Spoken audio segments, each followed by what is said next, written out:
Giovedì 28 maggio, San Giusto Vescovo. È il 148esimo giorno dall'inizio dell'anno, ne mancano 217 al termine. Il sole sorge alle 5:28 e tramonta alle 20:48. La luna si leva alle 18:23 e tramonta alle 3:24.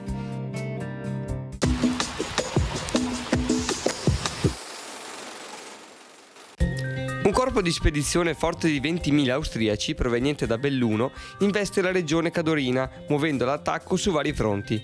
A Rivalgo, alla Chiusa, al Passo della Morte, ad Antoia, a Rendimiera, nel canale di Zoldo. Le popolazioni montane contrastano eroicamente l'avanzata, ricorrendo anche a cannoni costruiti con tronchi di pino cerchiati di ferro. Alla fine gli austriaci si ritirano, lasciando sul terreno 1 migliaio di morti.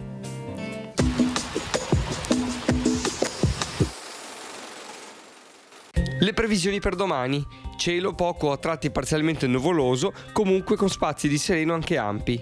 Precipitazioni probabili e sparse anche a carattere di rovescio temporali, soprattutto all'inizio sulle zone pianeggianti e poi su quelle montane. Temperature in prevalente diminuzione a fronte di qualche locale contenuta controtendenza. Venti in quota per lo più moderati dei quadranti settentrionali, altrove deboli, salvo locali moderati rinforzi per brezze specie sul litorale. Mare inizialmente poco mosso, poi per il resto della giornata quasi calmo.